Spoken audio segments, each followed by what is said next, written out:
दोस्तों स्वागत है आपके अपने चैनल सिविल साइट विजिट में। तो गाइस आपको आइडिया हो गया होगा आज का टॉपिक मेरा किस पे है। तो काफ़ी ज़्यादा इम्पोर्टेंट टॉपिक है कि कैसे हम कंप्रेसिव स्ट्रेंथ टेस्ट करते हैं, मतलब कंक्रीट की स्ट्रेंथ कैसे चेक करते हैं, वो सब प्रोसीजर में आज आपको बताऊंगा। टोटल प्रोसीजर इसमें मैं आज वीडियो में बताने वाला हूँ। उसमें क्या क्या चीज़ें आपको पता होनी चाहिए, इंडियन स्टैंडर्ड कोड क्या कहता है, क्या क्या इसमें हमें फॉलो करना है, वो सब मैं आज आपको बताने वाला हूँ। पहले मैं आपको दिखाऊंगा पूरा प्रोसीजर, कैसे हमने क्या क्या टेस्ट कैसे करना है। उसके बाद दिखाऊंगा कि हम रिजल्ट कैसे निकालते हैं, और नोट्स बताऊंगा, इंटरव्यू क्वेश्चन बताऊंगा इसमें से क्या क्या आएंगे। सब चीज़ें आपको इसमें क्लियर होंगी, मैं गारंटी देता हूँ। काफ़ी इंपॉर्टेंट टॉपिक है, ये साइट पे जाके आपको काफ़ी काम आएगा। तो सबसे पहले स्टार्ट करता हूँ। सामने आप देख रहे हो क्यूब है हमारा।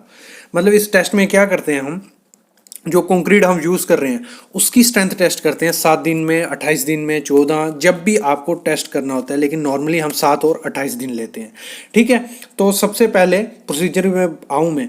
प्रोसीजर में क्या चीज़ें होती हैं, सामने आप देख रहे हो 150 mm बाई 150 mm का, या 15 सेंटीमीटर बाई 15 सेंटीमीटर का बोल सकते हो, क्यूब यूज़ किया गया है। तो ऐसे नॉर्मली हम 150 बाई 150 का ही यूज़ करते हैं, लेकिन 100 mm का भी यूज़ कर सकते हो, आई एस कोड कहता है। लेकिन अगर 20 mm से आपका एग्रीगेट छोटा है, तभी अगर बड़ा है तो आपको 150 बाई 150 का ही यूज़ करना पड़ेगा। तो मैं पहले प्रोसीजर, आप क्या, मैं बीच बीच में आपको बताता भी जाऊंगा। सामने प्रोसीजर चल रहा है, पहले मैं थोड़ा बता देता हूँ, उसके बाद मैं इसका जो बेसिक है वो बताता जाऊंगा। जो क्यूब रहेगा आपको जो फिल करना है, मतलब कंक्रीट के टेस्टिंग के लिए क्यूब को 3 लेयर में आपको फिल करना है। 150 का है आपका, तो आपको 50 mm की लेयर करनी है, और 35 स्ट्रोक उसको करना है। सामने आप देख रहे हो टैपिंग कर रहे हैं।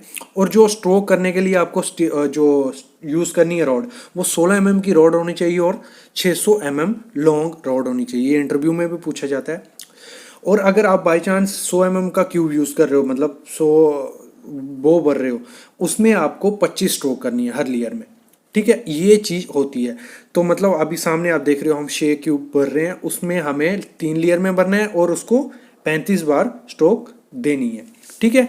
जब भी मतलब क्यूब आपको कास्ट करना है, एक चीज़ ध्यान देनी है कि उसमें प्रॉपर वे से अंदर से ऑयल किया होना चाहिए कि कंक्रीट उसमें चिपके नहीं।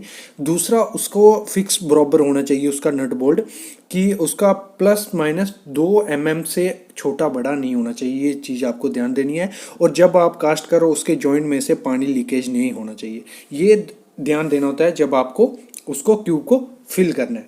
ये हो गया हमारा मतलब फिलिंग के दौरान का।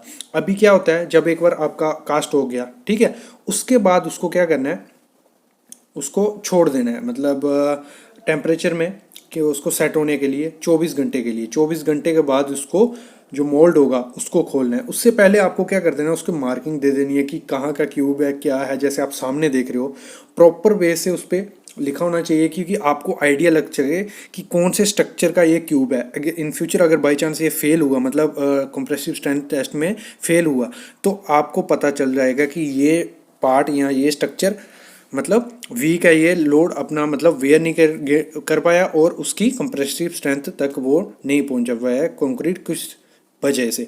तो ये हो गया हमारा दूसरा पॉइंट।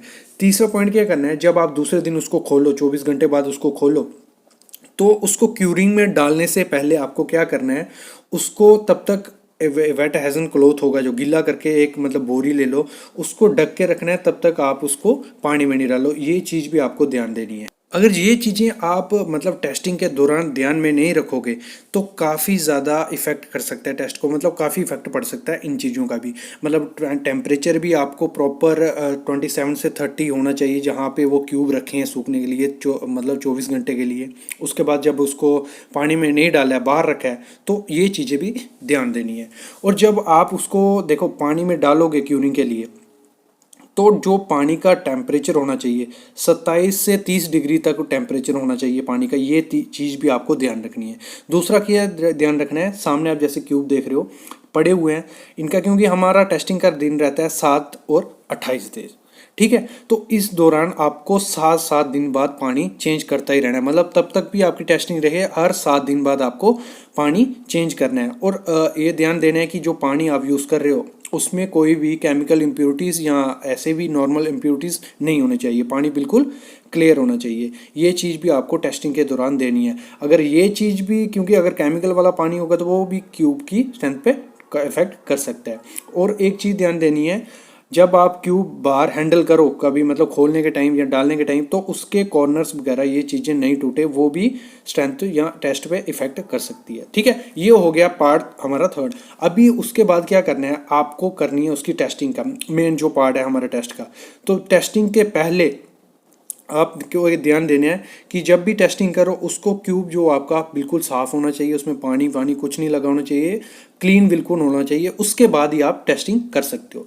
तो सामने देखो अभी हमारा क्यूब रेडी है टेस्टिंग के लिए। उसको क्या करना है, सबसे पहले आपको लाके उसको जब मशीन में फिक्स करो तो प्रॉपर वे से वो पूरा पैरेलल होना चाहिए ऊपर वाली प्लेट से, कि लोड उस पर प्रॉपरली पड़ता रहे। इसमें मैं 3-4 क्यूब आपको टेस्ट करके दिखाऊंगा, उसका रिजल्ट भी दिखाऊंगा, क्या क्या चीज़ें देखनी है वो सब बताऊंगा मैं।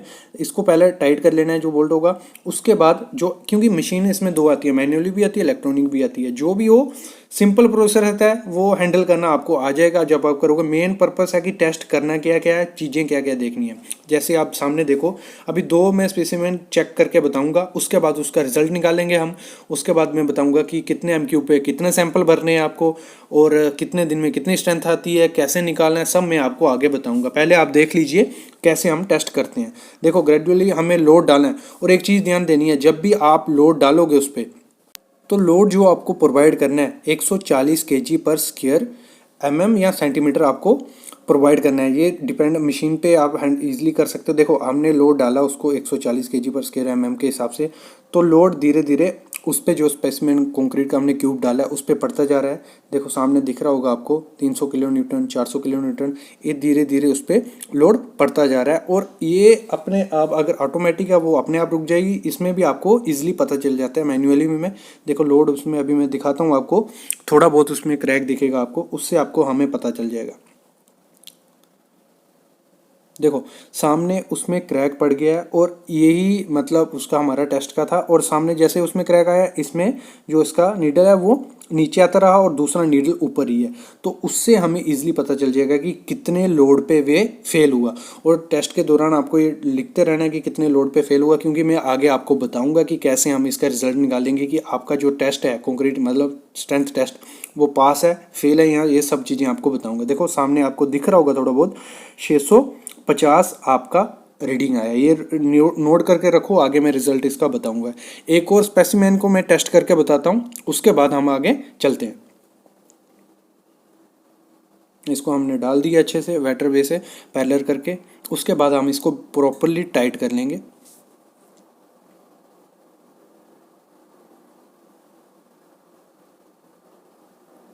उसके बाद हमने उस पर लोड अप्लाई कर लिया।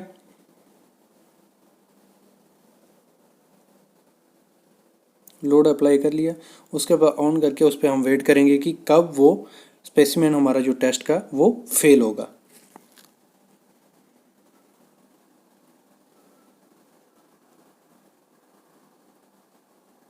और यहाँ हम लोड उस पर नोट करते जाएंगे कि कितने लोड आ रहा है और कितने पे वो फेल होता है, वो हमारा आगे रिजल्ट के काम आएगा कि कैसे हम उसका रिजल्ट निकालेंगे।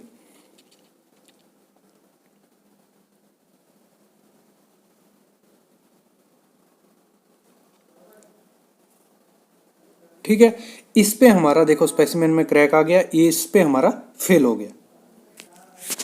ये रीडिंग हम नोट कर लेंगे। उसके बाद अभी हम मैं आपको थ्योरेटिकल बताऊंगा, ये हमारा जो रजिस्टर जिस हिसाब से रहता है, कैसे हम मेंटेन करते हैं साइट्स पे, वो है। अभी मैं बताता हूँ इसका थ्योरेटिकल पार्ट कि कैसे हम, ये बेसिक चीज़ अभी मैं बताने वाला हूँ आपको, काफ़ी इंपॉर्टेंट टॉपिक है।